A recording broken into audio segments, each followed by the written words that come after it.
Hi there, we have a lot to talk about in this video.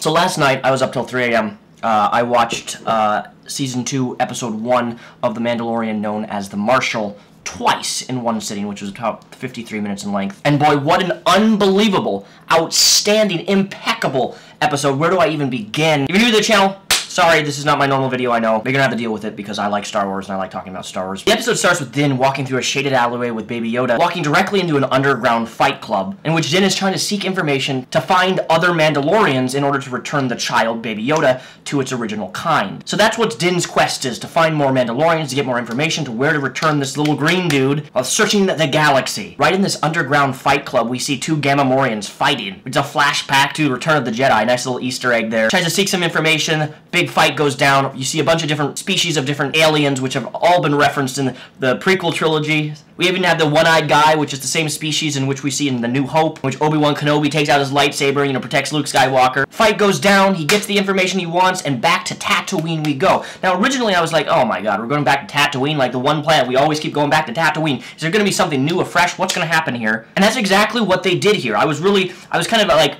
low-key annoyed. I'm like, oh, man, they're going back to Tatooine. Like, is that all that there is in Star Wars? Tatooine. There's so many more planets and so much more diversity, so much more lore in the Star Wars universe. But you know what? They did good with it. Because they took a new direction, a direction that I didn't see coming. And that direction was Cobb Vanth, which is crazy to me. Because this is the first time that we've actually had continuity from the actual Star Wars canon books that have been written in the Aftermath trilogy. I don't know if you guys read the books, but I'm somebody who consumes all of Star Wars comics and books, and that is one of the most important aspects of the Star Wars universe is the comics and books, and the lore that those books establish. Cobb Vanth was in the Aftermath, and he's referenced as this Marshal who is protecting this small little mining town. And we're introduced to this character who he walks into this cantina wearing Boba Fett's armor. Now that's something that I didn't expect. We knew that Boba Fett's armor was going to be in this show. We knew that Boba Fett was going to be in this show. But the context and story behind how he got the armor, this random guy walking into a cantina only to confront Din directly, and then Din gets really, really upset because he sees that he's wearing Mandalorian armor, that he's not a Mandalorian,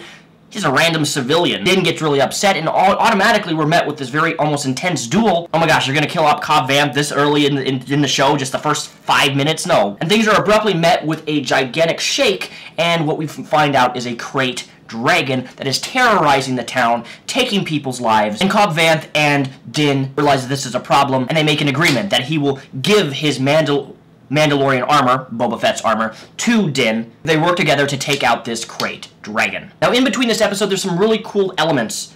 We get to see things that we really haven't seen before, and more specifically what I mean by this is the culture and the reasoning behind the Tusken Raiders. The movies were just really shown that the Tusken Raiders are these brutal, savages, that there's no kindness, there's no anything. You can't work together, they're irrational, they'll just ravage and steal everything that you have. But one of the overlying themes of this entire episode, I believe, is overcoming differences between, you have the mining town who doesn't like the Tusken Raiders, you have the Tusken Raiders who don't like the mining town, and they're fighting. They hate each other's guts.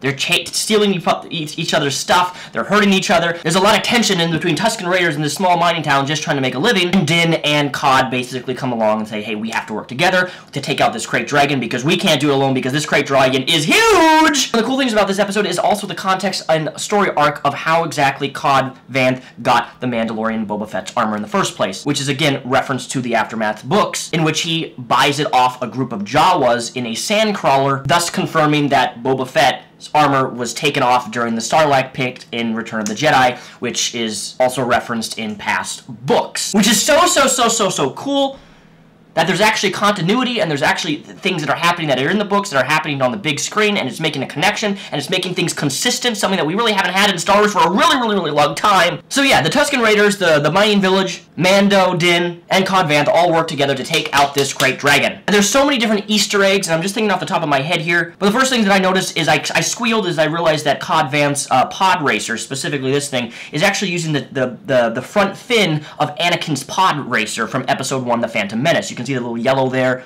I'm like, wow, what a throwback. It's those little references of the original trilogy that really just spark like this excitement and this love for the Star Wars universe. Because it's all interconnectedness, We get to see Tusken Raiders in a way we've never really seen Tusken Raiders ever act. We get to see a bit of their culture, how they actually operate. This particular scene actually just made me really interested. I was like, wow, that's so cool, because you see the Tusken Raiders with their gigantic staffs, right? And they're always using as weapons, but they also use their weapons as teeth clean for a bantha.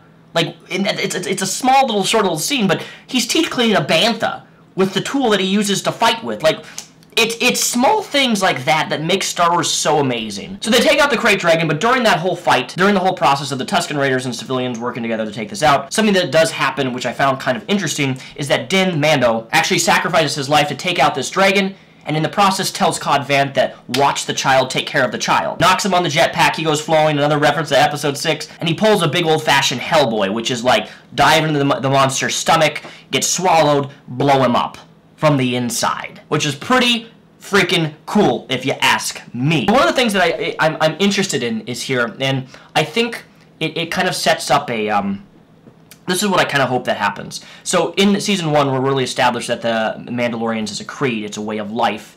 But if you study Mandalorian history, you know that Mandalorian have been they've been big on conquering, right? They've been conquering other people and conquering other clans and all that type of stuff. It's a creed, you know, it's really important to wear the armor. The armor makes the Mandalorian. But what I'm thinking here is that where this may actually go, and this is where I'm hoping, and I could be completely wrong, I don't know. And then I'm hoping that at some point Din realizes that this sacredness, this creed, is actually a bit of baloney. Because it's not who wears the armor that makes them a Mandalorian, it's their character and what they choose to do with the armor in terms of helping people and doing good. And I kind of felt that way when Din told Cobb Vanth that, you know, take care of the child. Cobb and Din really develop a relationship, and they both really end up liking each other at the very end of the episodes. They're really good friends, and they trust each other. He does give back, you know, Boba Fett's armor. They blow up the dragon, and then there's another reference, this white ball right here, which is a Krayt Dragon Pearl, which is a reference to Knights of the Old Republic, the video game. Like, it's taking from the video games, it's taking from the books, and it's actually putting things in film, in live action, and oh my god, it's making me go crazy, like, from excitement. Like, I almost want to cry because it's just so amazing that it's finally happening. Jon Favreau knows what he's doing. He's in good hands. They finally have Star Wars in a place where they're doing good with it, and it makes me so happy because Star Wars is such a big part of my real life, everyday life, literally. And one of the coolest things of this way this episode ends is, in fact, with a shot of Boba Fett. At first I was jumped to the ground, I'm like, that's Rex, that's Rex! I'm like, no, that can't be Rex. But no, it's Boba Fett, and he's standing in the distance watching, you know, Mando skim off in the distance on a speeder with his original armor. Now, whether or not he's going to play a huge factor in this, getting his armor back, I don't know. I'm really hoping they do an explanation to give some backstory. I'm sure they will, knowing Jon Favreau and the people who are doing this. But I want to see Boba Fett get his armor back, and I want to see the backstory of Boba Fett, because that's one thing that I really don't know. I mean, we have the books, we have the comics, but are they going to follow that? Are they going to go a different route? I don't know. What are they going to do with Boba Fett? Is Boba Fett even a real Mandalorian? I'm not sure. There's so many I don't knows. Where's it going to go? I don't know. I just know that I screamed like a little b-boy when I saw him turn around and walk into the camera, and I'm like, that's Boba Fett. Because that's the thing, we grew up with Boba Fett. Boba Fett was this coolest character in one of Star Wars, in my personal opinion, the original trilogy, but we like knew hardly nothing about him outside of comics and books. And now we have a show with him officially still alive. He survived the Sarlacc pit. His armor has all these dents, and it kind of looks damaged. He's alive and well, and he's going to play a part, hopefully, in this show. Anyways, guys, that's my review of the Marshal Season 2, Episode 1. I'll be doing this with future episodes. I know most people won't probably click on this and watch this because you probably don't give a rat's behind about my nerdness and just my ability to talk about Star Wars for hours. But regardless, hope you enjoyed this video. I'll see you guys in a few days. Thanks for watching. I'll see you guys next week for a Episode 2 recap and review. Peace.